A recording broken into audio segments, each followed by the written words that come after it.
नमस्कार दोस्तों। I hope you all are doing great. तो चलो ग्रीक्स के बारे में बात कर लेते हैं। इनफैक्ट हम किसके बारे में बात करेंगे, जितने भी इन्वेजन इंडिया पे हुए, किस किसने किए, कौन कौन से राजा थे, कब कब हुए। ठीक है, चलो। तो सबसे पहले हम बात करते हैं इंडो ग्रीक्स की। ठीक है, इंडो ग्रीक्स कौन थे? तो इंडो ग्रीक्स जो हैं, ये आपके नॉर्थ वेस्ट फ्रंटियर जो है वहाँ पे इन्वेडर्स थे ये। ठीक है, कहाँ से एंटर किया इन्होंने? नॉर्थ वेस्ट फ्रंटियर से। अगर मैं मैप पे आपको दिखाऊं तो यहाँ से आते थे ये। ठीक है, ये आपका नॉर्थ वेस्ट फ्रंटियर था, यहाँ से आते थे ये। ठीक है, वैसे कोई जगह मिलती भी नहीं थी इतना जो है। यहाँ पे समंदर होता था, समंदर को पार करके नहीं आते थे। ये नेचुरल बैरियर्स आप कह सकते हो इनको। ठीक है, क्या कह सकते हो? नेचुरल बैरियर्स आप इसको बोल सकते हो ना। यहाँ पे समुंदर था, यहाँ पे हिमालय है, हिमालय को पार करके कोई नहीं आ सकता।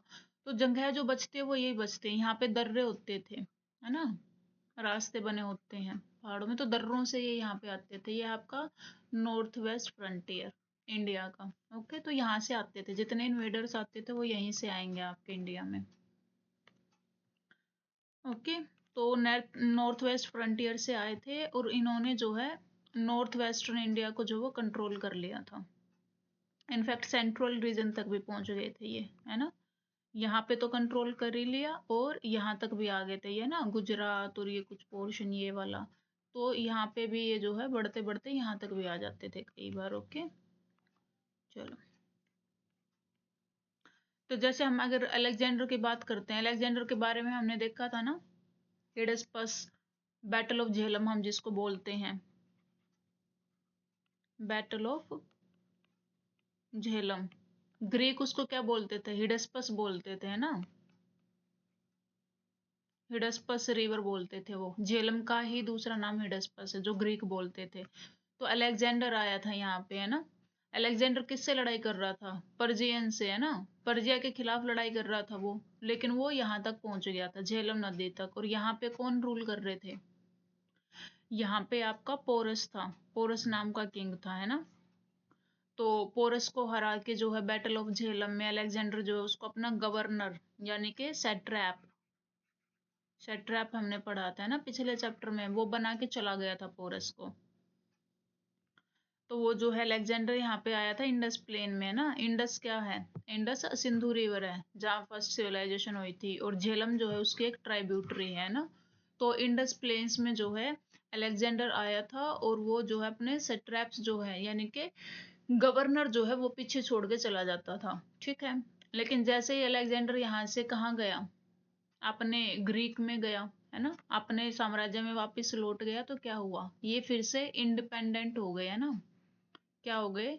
मेन रीजन जो था इनको बांध के रखने वाला, वो था कौन था? अलेक्जेंडर था। लेकिन अलेक्जेंडर की डेथ हो गई। अलेक्जेंडर की डेथ होने के बाद जो है गवर्नर्स क्या बोले कि अब तो हम ही किंग हैं, हम किसी को रिवेन्यू नहीं देंगे, किसी को कुछ नहीं देंगे, ये हमारा साम्राज्य है। ठीक है, तो वहां पे भी जो ये सेट्रैप्स थे, गवर्नर्स थे, ये इंडिपेंडेंट डोमेन में आ गए थे। ठीक है, अपना खुद का एक राज्य जो इन्होंने चलाना स्टार्ट कर दिया, जस्ट लाइक मोरियाज, है ना। मोरियाज इधर से, इनसे कौन, जो ये बीच वाले लोग थे ना, इधर से तो कौन, मोरियाज जो इनको टाइट करके रखते थे, इधर से अलेक्जेंडर, और मोरिया इधर खत्म हो गया, अलेक्जेंडर उधर खत्म हो गया, तो इनकी होगी बल्ले बल्ले, है ना। तो ये अपना खुद का साम्राज्य बनाने लग गए। तो जो है ये जो थे नॉर्थ वेस्ट फ्रंटियर पे, जो ये किंगडम जो बने थे, ये ऐसा नहीं था कि किसी एक कल्चर से बिलोंग करते थे। जैसे कि अलेक्जेंडर की सेना से कोई आया, पोरस तो एक हो गया ना, पोरस तो एक जगह थी, पोरस जहाँ पे राज कर रहा था वो तो एक थी, उसके आसपास भी बहुत छोटे छोटे किंगडम थे। ठीक है, पोरस तो यहीं का लोकल ही था, है ना। लेकिन अलेक्जेंडर के साथ जो लोग आए थे वहां पे और भी छोटे छोटे जो जगह हैं वहां पे वो गवर्नर बना के चला गया था, है ना। तो ये क्या बोल रहे हैं कि वो जो इन्वेडर्स है ना, वो आते थे यहाँ पे कॉन्करर्स के रूप में थे। कॉन्करर क्या होता है? विजेता, जो युद्ध में जीत जाए वो कॉन्करर होता है ना। ये यहाँ पे आके हरा तो देते थे और वो यहीं पे बस जाते थे, है ना। क्योंकि वो जो लोकल कल्चर था हमारा, वो उससे बहुत ज्यादा इन्फ्लुएंस्ड थे और ये अपना कल्चर ब्रिंग करके लेके आ रहे हैं, लेकिन ये रह कहाँ पे रहे हैं? इंडिया के नॉर्थ वेस्टर्न पार्ट में रह रहे हैं ना। तो क्या होता था कि इनका कल्चर ये सीख लेते थे, इनका ये है ना। जैसे अभी भी अगर दो कम्युनिटी एक दूसरे के साथ रह रही हैं, कोई भी दो कम्युनिटी, तो ये इनकी चीजें सीख जाते हैं, ये इनकी चीजें सीख जाते हैं, ठीक है। तो इनको जो है इंडिया का जो लोकल कल्चर है उससे ये बहुत इन्फ्लुएंस हो जाते थे ये लोग। और फिर आपको जो है ब्लेंड ऑफ ग्रीक और इंडियन एलिमेंट्स आपको देखने को मिलेगा।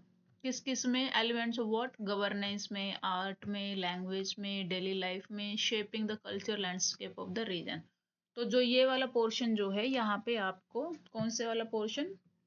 ये वाला जो पोर्शन है ना, ये जो पोर्शन है आपका सारा, यहाँ पे कौन सा? Indo Greek. इंडो मतलब इंडिया का, और ग्रीक मतलब जो ग्रीक अपने साथ लेके आए थे ना, ग्रीस के लोग। ग्रीक कहाँ से आया? ग्रीक वहाँ के लोगों को, वहाँ के कल्चर को बोला जाता। आए कहाँ से थे ये? आज भी आपको वर्ल्ड मैप पे जो ग्रीस देखने को मिलेगा, है ना, इटली के आसपास का, बेसिकली मेडिटेरियन सी के चारों तरफ जो ये हैं स्टेट्स यहाँ पे, ठीक है। तो यहाँ पे जो आपको ये दोनों टाइप का कल्चर जो है मिक्स देखने को मिलता है। ओके।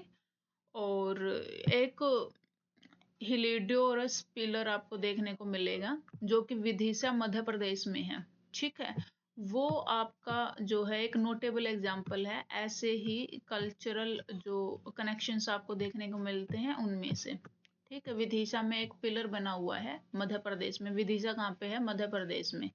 तो आप जब उस पिलर को देखते हैं तो उसमें इंडो ग्रीक मतलब इंडिया के और ग्रीक के कल्चर के एलिमेंट्स आपको देखने को मिलेंगे आर्किटेक्चर के, ठीक है। चलिए।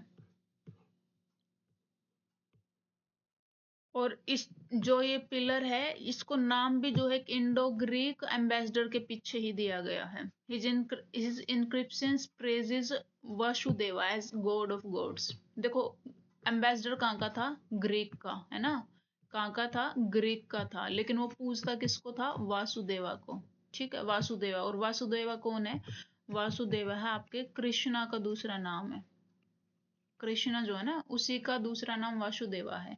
और ये उसको पूछता था, गॉड ऑफ गॉड्स जो है ये बोलते थे इसको। इन्होंने भी अपने इंस्क्रिप्शन लिखवा रखे हैं, वहीं से जो है हिस्टोरिकल चीजें हमें देखने को मिलती हैं ना। और ये बोलता है, इस इंक्रिप्शन में लिखा हुआ है कि अगर आपको कहाँ जाना है, हेवन में जाना है, मतलब स्वर्ग में अगर आपको जाना है ना, तो तीन चीजें आपको फॉलो करनी चाहिए। ये तीन चीजें अगर आप फॉलो करते हैं तो आप स्वर्ग में जाएंगे सीधा। सेल्फ रिस्ट्रेन, चैरिटी और कॉन्शियसनेस, इन तीन चीजों को अगर आप फॉलो करके अपनी लाइफ को लीड करते हैं तो आप हेवन में जाएंगे, स्वर्ग में जाएंगे, है ना। खुद पे जो है कंट्रोल भी होना चाहिए, आपको दान दक्षिणा भी करनी चाहिए। और कॉन्शियसनेस, कॉन्शियसनेस मतलब आपकी जो अंतरात्मा आपको बताती है कि क्या चीज सही है क्या गलत है। गलत चीजों को मत करो, सही चीजों को ज्यादा से ज्यादा करो, ठीक है। ये किसने लिख रखा है? ग्रीक एम्बेसडर की इंस्क्रिप्शंस में लिखा हुआ ये, ठीक है। और बहुत सारे हमने जो है Greek coins, Indo Greek coins भी हमें देखने को मिलते हैं, है ना, जो कि बहुत सारी हमें इंफॉर्मेशन प्रोवाइड कराते हैं रूलर्स के बारे में। और ये जो कॉइन्स है हमें गोल्ड, सिल्वर, कॉपर, निकल, सारे इन मेटल्स के कॉइन्स हमको देखने को मिलते हैं, ठीक है। इनफैक्ट हमें जो है एक साइड पे तो किंग का फोटो और दूसरी साइड पे ग्रीक डाइटीज भी देखने को मिलती है। और कुछ कॉइन्स पे जो हमें इंडिया के जो डाइटीज है, इंडिया के जो भगवान है, देवता हैं, जैसे कि वासुदेवा कृष्णा है या लक्ष्मी है, उन वो भी देखने को मिलती है हमें, है ना। तो ये क्या, इनके देवताओं के फोटो भी होते थे और इंडिया के देवताओं के फोटो भी होते थे। एक साइड राजा का फोटो, दूसरी साइड किसी भी भगवान की फोटो, है ना। तो ये लक्ष्मी की फोटो भी आपको देखने को मिलेगी किन पे? इंडो ग्रीक के जो रूलर्स थे जो यहाँ पे रूल कर रहे थे, उनके सिक्कों पे। ओके। तो जैसे ये आपको एक देखने को मिल रहा होगा, ये एक सिल्वर कॉइन है जिसपे क्या है, वासुदेव कृष्णा, ये कृष्णा ऐसी फोटो जो है वो लगा के रखते थे, ये चक्कर आपको दिख रहा होगा ना। तो ये इनको वासुदेव कृष्णा की जो है फोटोज भी उनके सिक्कों पे आपको देखने को मिल जाएगी। ठीक है, ये कुछ बता रखा है इन्होंने, डोंट मिस आउट। ठीक है जी। साकाज थे, इंडो सीथियंस भी हम जिनको बोलते हैं, उन्होंने भी जो है नॉर्थ वेस्ट पे जो है इन्वेड किया था, ruled from the later part of second century BCE, second century BCE यहाँ से लेके to the 5th century CE। तो मतलब यहाँ पे तो 200 साल ये और 300 साल ये, 200 प्लस 300, 500 साल के अराउंड जो इन्होंने किन्होंने साकाज ने जो है रूल किया था। ठीक है, क्रिश्चियन इरा, कॉमन इरा आने से पहले। ओके, 200 साल और उसके बाद 300 साल। और their kingdoms rose to power after Indo Greeks. तो पहले कौन आए, इंडो ग्रीक्स आए, उसके बाद कौन आए, साकाज आए। कौन आए, साकाज आए, इंडो ग्रीक्स के बाद साकाज आए। Until the arrival of, they were in power until the arrival of Kushanas. तो कुशानाज आए, पहले इंडो ग्रीक आए, फिर शाकाज आए, और शाकाज के बाद आए कुशनाज। ठीक है, और it was during this period that the शाखा सामंत कैलेंडर वॉज डेवलप्ड। तो शाखा जो आए थे उन्होंने क्या किया था, एक कैलेंडर भी डेवलप किया था। ठीक है, और ये जो है, जो आपका ग्रेगोरियन कैलेंडर है उससे 78 ईयर्स पीछे चलता है। ठीक है, तो इसका बेसिकली मतलब क्या हुआ कि यहाँ पे जिसको हम क्राइस्ट का जन्म बोलते हैं जिस ईयर को, उसके 78 ईयर्स के बाद जो इन्होंने अपना कैलेंडर जो वो डेवलप किया था। ओके, ये देखो यहाँ पे 78 ईयर्स के बाद जो इन्होंने अपना कैलेंडर डेवलप किया था, और इसी कैलेंडर को जो है हमने इंडियन नेशनल कैलेंडर मान रखा है। इंडिया का नेशनल कैलेंडर कौन सा है, जो साकाज ने डेवलप किया था। ठीक है, साका का जो कैलेंडर है वो इंडिया का नेशनल कैलेंडर है, और हमने कब इसको नेशनल कैलेंडर बनाया था, 1957 में, है ना। चलो डिटेल देख लेते हैं एक बार इसकी थोड़ा सा। तो देखो ऐसा होता है वो, ये हम जो देवता मानते हैं ना, हम सन को मानते हैं, फिर मून को, अलग अलग, रवि सोम मंगल बुध बृहस्पति शुक्र शनि, है ना, ये संस्कृत में इसके नाम दे रखे हैं। और फिर ये अलग अलग की मार्स ऐसे दिखते हैं, मरकरी जुपिटर, है ना, ये भगवानों की फोटो बनी होती हैं। और जो ये नेशनल इंडियन नेशनल कैलेंडर है जो साका हमने मान रखा है, ये जो है 1957 में हमने माना था। ठीक है, और वैसे तो ये 78 ईयर्स बिहाइंड है, लेकिन अगर हम जनवरी और मार्च में अगर गिनेंगे तो ये 79 ईयर्स बिहाइंड हो जाएगा। ओके, और ये जो है इनकी एक कमेटी बैठी थी, एक कमेटी बिठाई थी जवाहरलाल नेहरू ने, पता करने के लिए कि बताओ भाई हम कौन से कैलेंडर को अपना नेशनल कैलेंडर बनाए। तो ये मेघनाथ शाह हैं। ठीक है, ये है मेघनाथ शाह। तो इनकी कमेटी बैठी थी और इन्होंने रिकमेंड किया था कि भैया हम जो नेशनल कैलेंडर हमें चाहिए वो हम साका को मानेंगे। ठीक है, कौन थे ये, एक एस्ट्रोफिजिसिस्ट थे। ठीक है, और council of scientist and Indian research 1952 में जो है ये बना दी गई थी, और उसके बाद 1955 में जो कमेटी की जो रिकमेंडेशंस आई थी, और 1957 में जो है then prime minister Jawaharlal Nehru ji जो थे, उनके अध्यक्षता में जो हमने क्या था, इस साका कैलेंडर को जो है इंडिया का नेशनल कैलेंडर बना दिया था, है ना। तो जैसे अभी क्या चल रहा है, गोरगोरियन कैलेंडर जो कि हर जगह चलता है, 25 ये चल रहा है ना, 31 दिसंबर 2025 ये वाला ईयर हमारा चल रहा है। लेकिन अगर हम साका कैलेंडर अगर हम देखें तो हम 78 इसमें से मिस कर देंगे, है ना। तो हमारा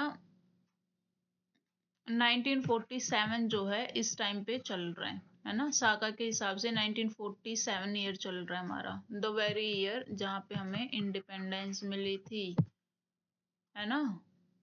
अंग्रेजी कैलेंडर अगर हम देखें उसके हिसाब से इसमें हमें क्या मिली थी, आज़ादी। किससे, अंग्रेजों से। चलो अब हम कुषाण की बात कर लेते हैं ना। हमने देखा पहले इंडो ग्रीक आए, इंडो ग्रीक के बाद शाका आए, और शाका के बाद कौन आए? कुषाण आए।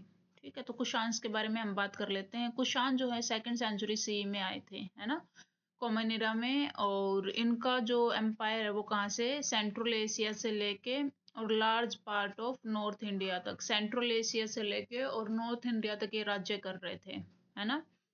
और इन्हीं के टाइम पे जो है एक्सटेंसिव कल्चर इंटरमिक्सिंग भी हमें देखने को मिलती है। ये अपना कल्चर वहां से लेके आ रहे थे, और हमारा कल्चर यहाँ पे था, ये यहाँ पे आके रह रहे थे, तो एक दूसरे का कल्चर जो सीख गए थे, इंटरमिक्सिंग जो वो चल रही थी कल्चर की। ठीक है, और जो है प्रोफाउंड इम्पैक्ट हमारी हिस्ट्री पे जो है पड़ता है इनके कल्चर का। और जब ये अपने मिलिट्री कैंपेन वगैरह में बिजी नहीं होते थे, तो कनिष्का, कनिष्का कौन था? कनिष्का कुषाण का जो है क्या था? किंग था। ठीक है, कुषाण क्या थे? डायनेस्टी हम बोल सकते हैं ना। और कनिष्का कौन था? रूलर था इस डायनेस्टी का। तो कनिष्का जो है, जब वो अपने मिलिट्री कैंपेन वगैरह में, कनिष्का भी एक बहुत, जैसे अपने यहाँ पे अशोका माना जाता है, वैसे ही कुशनाज का जो कनिष्का है, अशोका कौन सा था? मौर्य डायनेस्टी का। कनिष्का किसका है? कुशानाज का। तो कनिष्का भी ऐसे ही एक बहुत उम्दा लेवल का जो है क्या माना जाता है? किंग माना जाता है। बहुत सारे मिलिट्री कैंपेन वो करता है, लेकिन बोल रहे हैं कि जब मिलिट्री कैंपेन नहीं करता था, वो मिलिट्री कैंपेन में बिजी नहीं होता था, उस टाइम पे वो जो है इनकरेज करता था आर्ट को, कल्चर को। और जो है हमें बहुत सारे डेवलपमेंट देखने को मिलते हैं आर्टिस्टिक स्टाइल्स में। ठीक है, और ये जो आप स्टैचू देख रहे हैं ना, ये आपको कनिष्का का ही स्टैचू देखने को मिलेगा।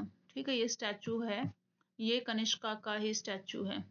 और इस पे लिखा हुआ है, दिस फेमस हेडलेस स्टैचू जो है किंग कनिष्का का है। मोस्ट पावरफुल रूलर था ये कुशानास का। और इसके ऊपर जो है ब्राह्मरी इंक्रिप्शन में लिखा, ब्राह्मरी देखा था ना हमने, ब्राह्मी, ब्राह्मी स्क्रिप्ट, है ना। इसमें लिखा हुआ है महाराजा, महाराजा राजा धीरराज देवपुत्र कनिष्का, ये लिखा हुआ है। ठीक है, और इसका हिंदी मतलब क्या है? The great king, king of Kings, son of God Kanishka, ये लिखा हुआ है ना, क्योंकि सिर तो है नहीं इसका।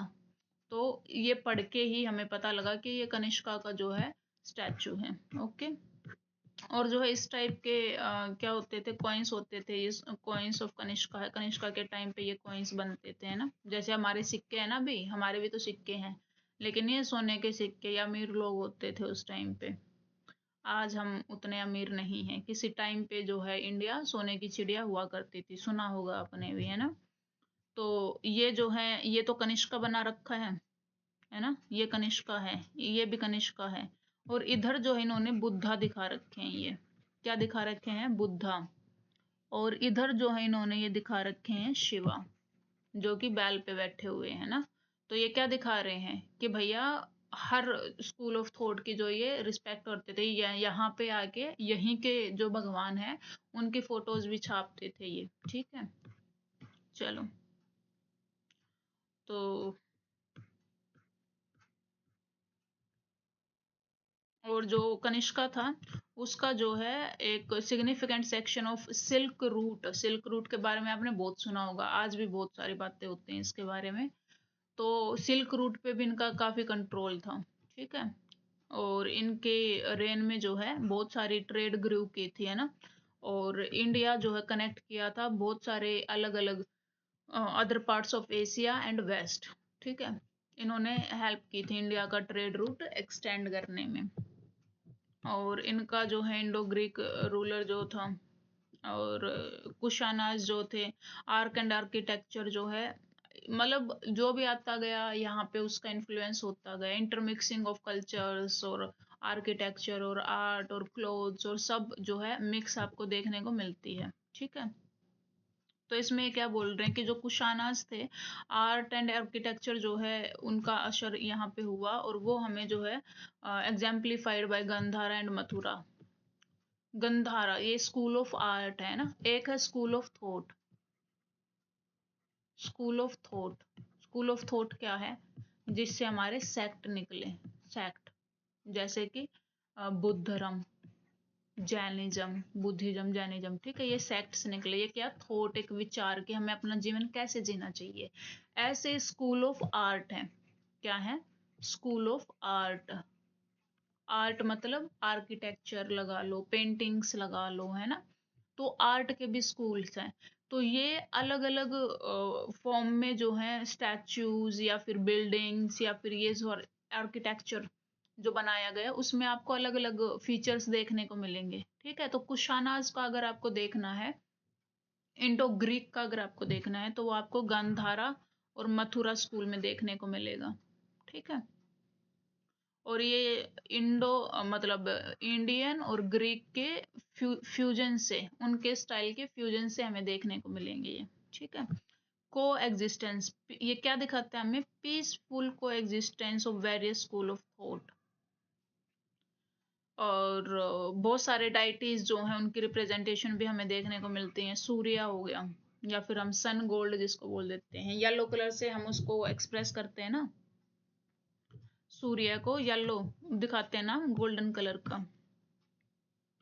और यही वो टाइम था जब जो है ये ह्यूमन लाइक, इससे पहले सिर्फ सिंबल्स से पूजा जाता था ना, उसके बाद जो है ह्यूमनिफिकेशन कर दिया इनके दिखने का, है ना।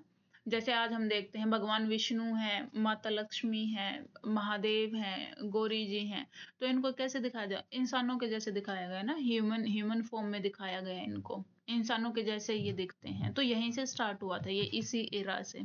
ठीक है, और बहुत सारे जो है रिलीजियस आर्ट है वो भी इसी टाइम में जो है डेवलप हुई थी। और बाद में आपको जो है टेम्पल आर्किटेक्चर में भी इनका जो है असर देखने को मिलेगा, इनका इन्फ्लुएंस आपको देखने को मिलेगा। ये क्या है? Head of Bodhisattva, future Buddha का हेड है ये, और ये गंधारा स्कूल ऑफ आर्ट ने बनाया है। ठीक है, गंधारा किसका? इंडिया और ग्रीक के फीचर्स हैं इसके अंदर। ठीक है, कौन से इंडिया के हैं, कौन से ग्रीक के हैं, ये अभी हम देखेंगे आगे जब हम पढ़ेंगे। ठीक है, और गंधारा स्टाइल जो है वो आपका कैसे इमर्ज हुआ था? आपके वेस्टर्न रीजन्स ऑफ पंजाब में। ठीक है, ग्रीक रोमन, ये देखो ग्रीक भी था, रोमन भी था, इंडियन भी था, सब आ रहे थे यहाँ पे ना, जिसको मौका मिल रहा था जो थोड़ा सा पावरफुल हो जाए, इन्वेड कर ले, यहीं आके उनकी जो है सैनिक वगैरह वो आके रहने लग जाए। और उनमें भी तो कुछ आपके जो है वो मतलब हेल्प करते होंगे बनाने में, या फिर राजा भी चाह रहे होंगे कि हाँ भैया इस टाइप का हम अपना भी कुछ तो करेंगे, है ना। तो ये फ्यूजन था, गंधारा जो है फ्यूजन है ग्रीक्स का, रोमन्स का और इंडियंस का। ठीक है, तो और इसका जो बेसिकली अगर हम देखने देखने को मिलता है हमें ग्रे या ब्लैक जो स्टोन का जो है ये यूज करते हैं यहाँ पे। ठीक है, बहुत सारी आपको बुद्धा इमेजेस जो हैं वो बहुत रियलिस्टिक एनाटोमी और फ्लोइंग रोब्स के साथ आपको जो है देखने को मिल जाएंगी गंधारा स्टाइल में। ठीक है, गांधारा, गंधारा से ये बोल रहे हैं, आपसे क्वेश्चन पूछा गया है यहाँ पे कि Gandhara, do you know where Gandhara is? और क्या आपको, does it remind you a character from the epic Mahabharata? Mahabharata के किसी करेक्टर के नाम का याद दिला रहा है क्या आपको Gandhara? Do tell me, comment section में बताएं। तो ये है सिल्क रूट आपका, है ना। अगर हम किसकी बात करते हैं, वेस्ट की तरफ अगर हम चलते हैं तो ये है। ठीक है, यहाँ पे ये आपका पर्जिया था। इंडिया आपका इधर रह गया, ये मैं अभी आपको दिखाती हूँ, समरकंद से लेके, और ये यहाँ पे ये सारा आपका, ये जो ग्रीन लाइन दिखा रखी है ना, ये है आपका बेसिकली सिल्क रूट। ये कैप्सियन सी के नीचे से आता हुआ और मेडिटेरियन, और उसके बाद ये छोटे छोटे अलग अलग रूट हैं, मतलब ट्रेड ऐसे फैला हुआ था। ठीक है, इस रूट से आते थे। और ये आपका जो है ये, अगर ईस्ट की बात करते हैं तो ये ऐसे दिखता था, है ना। ये आपका चाइना है, यहाँ पे क्या है, ये चाइना है, तो ये चाइना में भी था।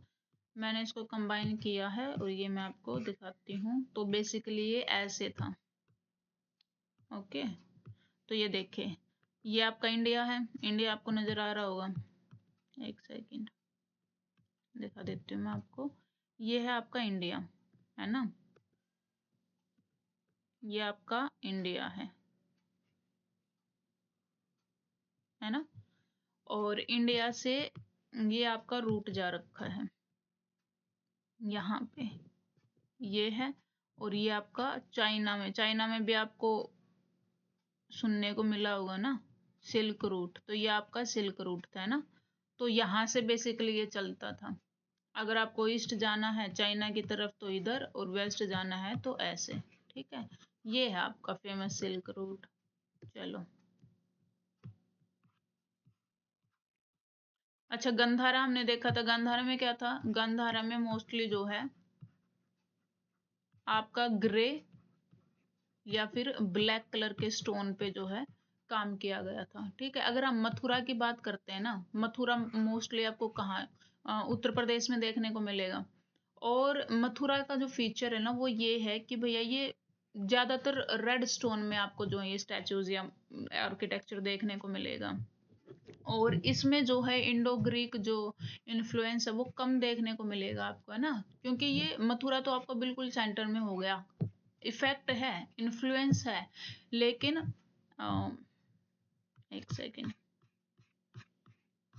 देखें, इंडिया की बात कर रहे हैं हम। ये देखें, हमारे यहाँ पे मथुरा चल रहा है। ठीक है, यहाँ पे मथुरा का आर्किटेक्चर है, यहाँ पे आपका गंधारा है। ठीक है, यहाँ पे क्या है? गंधारा है। तो जो भी इंडो ग्रीक्स वगैरह आए थे, अब देखो इंडो ग्रीक्स यहाँ पे हैं, है ना, यहाँ पे इंडो ग्रीक्स हैं, तो यहाँ पे ज्यादा इन्फ्लुएंस देखने को मिलेगा। यहाँ तक आते आते वो कम हो जाएगा, इनका अपना भी कुछ तो होगा, है ना। यहाँ पे ज्यादा देखने को मिलेगा क्योंकि यहाँ पे वो डायरेक्टली रूल कर रहे हैं। क्या कर रहे हैं? डायरेक्टली रूल कर रहे हैं, और यहाँ पे कम इन्फ्लुएंस देखने को मिलेगा हमें, है ना। चलो, तो ये यूपी में हमें देखने को मिलता है। और रेड स्टोन यूज करते हैं, गंधारा में ग्रे स्टोन यूज करते हैं, ये रेड करते हैं। ठीक है, और अगर मथुरा स्टाइल के जो आपको आर्किटेक्चर देखना है तो मोस्टली ये आपको इंडियन डाइटीज मिलेंगे। ये आपके कुबेर हैं, गॉड ऑफ वेल्थ। कुबेर को जानते हो ना आप? तो इंडियन डाइटीज मोस्टली जो है बने हुए हैं मथुरा में, जैसे कि कुबेर हो गए, लक्ष्मी जी हो गई, शिवा हो गए, बुद्धा हो गए, यक्ष यक्षिनी जो है, इनकी फिगराइन आपको देखने को मिलेगी मथुरा में। ठीक है, और पॉलिटिकल कॉन्फ्लिक्ट्स और पावर जो है, पावर स्ट्रगल्स बहुत थे, ऑफ कोर्स बहुत थे। कोई भी आता था इन्वेड करता था, एक दूसरे से पावर के लिए लड़ाई करते थे, है ना, ज्यादा टेरिटरी हड़पने के लिए लड़ाइयाँ करते थे। मतलब ये चीज तो थी ही, बट डिस्पाइट इसके एक रिमार्केबल कल्चरल एक्सचेंज और एसिमिलेशन आपको देखने को मिलेगा। ठीक है, और शेयर्ड हेरिटेज थी आर्क एंड आर्किटेक्चर के कल्चर फॉर्म में अगर हम देखते हैं। ठीक है, और बट डोमिनेंस किसकी थी? इंडियन थीम्स की थी, है ना।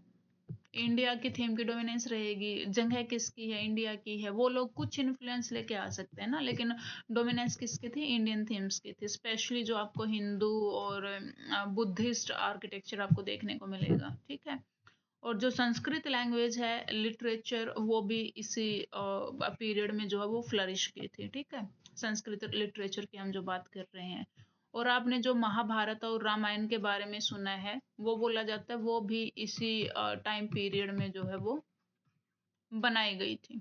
मेजरली इसी टाइम पीरियड में उसका कंपोजिशन हुआ था। ओके, चलो, तो ये कुछ बता रखे हैं। ये देखो, ये जैसे ग्रे है, ये ब्लैक है, तो ये किसका एग्जाम्पल हो सकते हैं? ये गंधारा का हो सकते हैं। ये हमें देखने में रेड दिख रहा है, तो ये मथुरा का हो सकता है ना।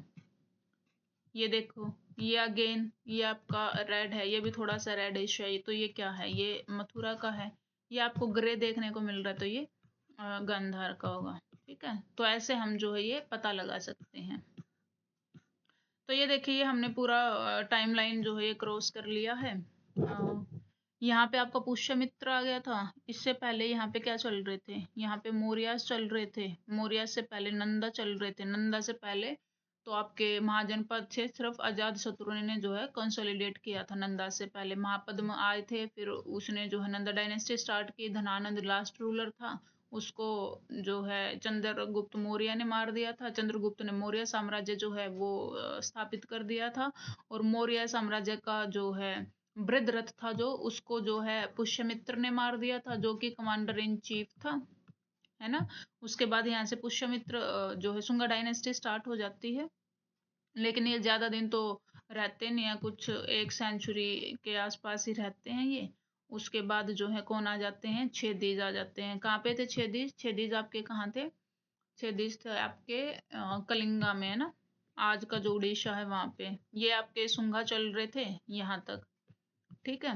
185 से स्टार्ट किया था यहाँ तक, ये जो है ये 185 तक ही कुछ 100 साल ही जिए थे, मतलब रहे थे इनका शासन। अच्छा, इंडो ग्रीक जो है यहाँ से स्टार्ट किया था और यहाँ तक आते आते वो कमजोर हो गए थे, तो यहाँ तक मान लो आप, है ना। तो हम क्या मान सकते हैं, ये 85 पे इनका खत्म हो रहा है, तो समथिंग 90 के आसपास लगा लो आप, है ना। सॉरी, 10 के आसपास, उल्टा चल रहे हैं, हम उल्टा चल रहे हैं ना, यहाँ पे 0 है। तो यहाँ तक क्या थे, यहाँ तक इंडो ग्रीक थे, फिर यहाँ तक जो है आपके शाकाज थे। उसके बाद अगर हम इधर बात करते हैं तो इधर मेनली आपके कुशानाज चल रहे हैं। कौन चल रहे हैं? कुशानाज। यहाँ पे गौतमी पुत्र सातकर्णी कौन से उससे था ये, कौन से किंगडम से था? सातवाहना से, है ना। सातवाहना हमने देखे थे कि भैया वो अपनी मदर के नाम से अपना नाम रखते थे, है ना। इनकी माँ का नाम था गौतमी, तो ये गौतमी पुत्र सातकर्णी थे। फिर कनिष्क आ गए। कनिष्क कौन से थे? कनिष्क कौन थे? कनिष्क थे कुषाण थे, है ना। और करिकाला जो है, करिकाला कौन से के थे बताओ आप मेरे को। करिकाला जो हमने साउथ में पढ़े थे, साउथ में पढ़े थे ना, तो करिकाला आपके चोलाज के किंग थे, है ना। जिसने की जो है पांड्याज और चेराज की जो कंबाइंड आर्मी को जो है हरा दिया था, ठीक है। ये आप याद करेंगे खुद से। फिर ये सातवाहनाज, चोरा चेला पांड्याज, देखो चोरा चेला पांड्याज पूरे यहाँ से स्टार्ट करके, मतलब 300 यहाँ से स्टार्ट करके और 300 यहाँ तक, इनफैक्ट ये तो और आगे तक भी जाएंगे। चलो, तो इसमें समरी में क्या है कि भैया हमने देखा कि जो डिसइंटीग्रेशन का पीरियड था ये आफ्टर मौर्यास, और बहुत सारे जो हैं छोटे बड़े बहुत सारे किंगडम जो हैं वो अमर्ज हो गए। इंटरनल कॉन्फ्लिक्ट के चलते जो है फॉरेन इन्वेजन हुए, है ना। एक रीजन ये भी था फॉरेन इन्वेजन का कि आपस में लड़ते रहते थे, ये कोई एक बड़ी सेंट्रल पावर थी नहीं, तो आपस में लड़ते रहते थे और फिर कमजोर हो गए, जिससे क्या हुआ, फॉरेन इन्वेजन जो है इजी हो गए। और इसलिए हम इसको क्या बोलते हैं, period of reorganization of political powers. Reorganize हो रही थी वो, है ना। और इसके बाद जो है हमने this period witness a dialogue of various cultures, बहुत सारे कल्चर्स देखे हमने। ईच अदर्स इन्फ्लुएंस था, एक दूसरे पे इन्फ्लुएंस था इन कल्चर्स का। बहुत नए स्टाइल के हमने आर्ट देखे, आर्किटेक्चर देखे, कॉइनेज देखे, जो कि एक दूसरे के कल्चर के इंटरमिक्स होके जो है बनाए गए थे, ठीक है। लेकिन अल्टीमेटली जो डोमिनेंस थी वो तो इंडियन थीम की ही थी।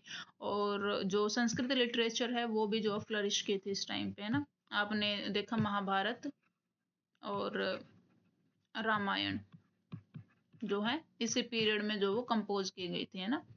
और this time was also marked by remarkable developments in trade activities.